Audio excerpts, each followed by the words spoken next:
So you've got this cell. This one came from your friend Will's cheek, but it could have come from almost anywhere.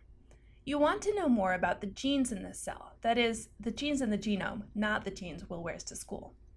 But first you need to make a lot more copies of the gene or the genes that you want to study. You need a lot of copies because you need a lot of DNA to do the tests that will tell you what you want to know. So how do you make copies of the part of the genome that contains the gene you wish to study?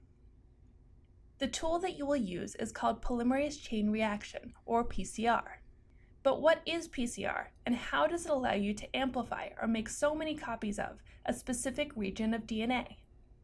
By the end of this video, you'll be able to diagram what happens to the DNA during PCR and explain how PCR is used to make billions of copies of one specific DNA sequence.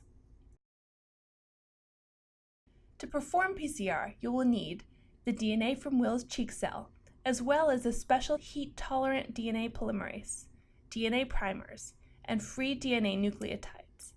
We will talk more about these as we go along. Okay, so back to this cell you've got. Inside the nucleus of this cell is Will's genome.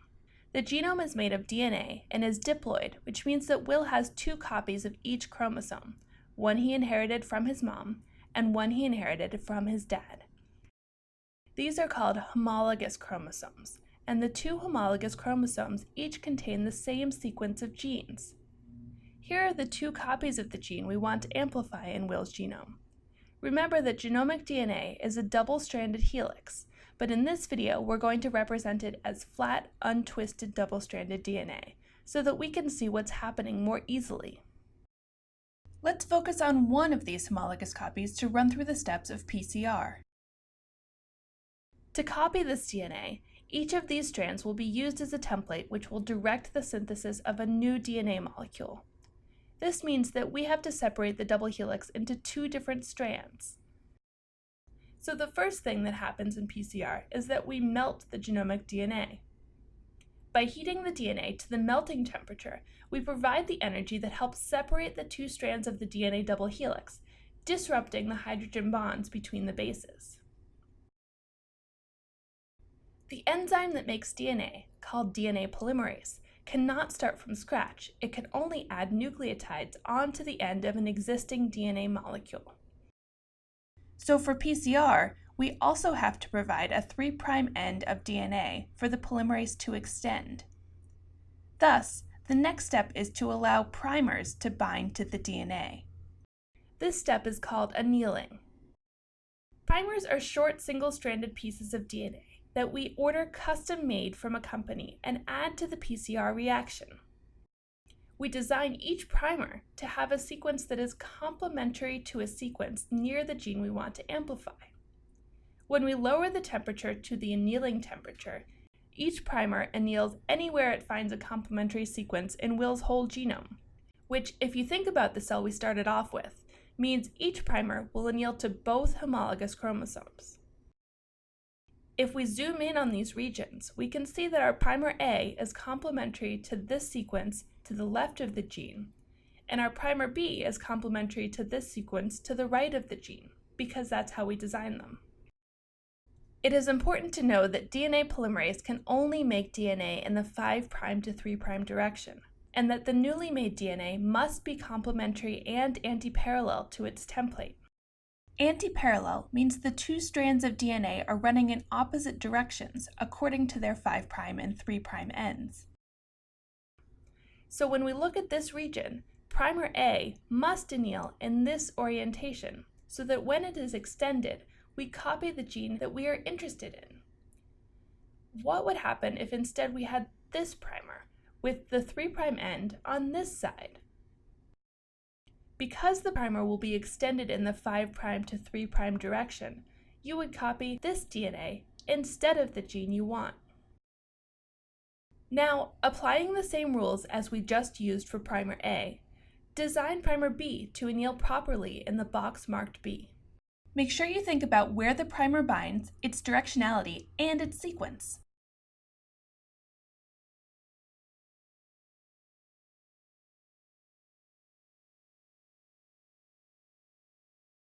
Primer B needs to anneal to this top strand and have this sequence.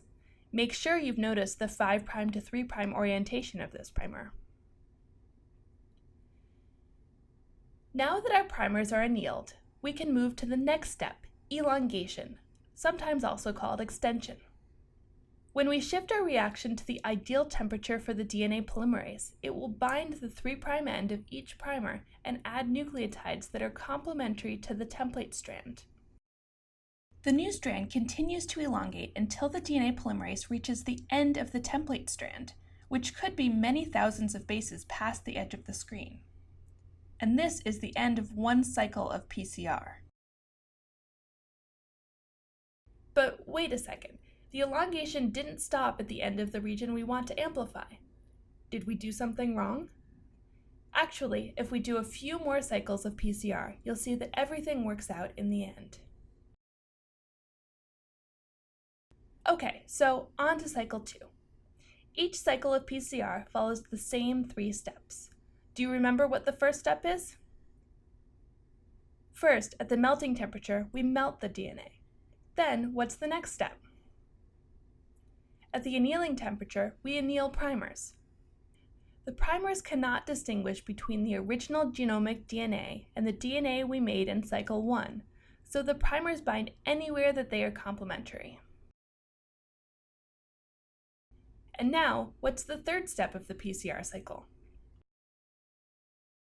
At the elongation temperature, DNA polymerase elongates the DNA. We can see that DNA polymerase stops synthesizing complementary DNA when it reaches the end of the template strand. So when the DNA synthesized in cycle 1 is used as a template, the newly synthesized molecules end here.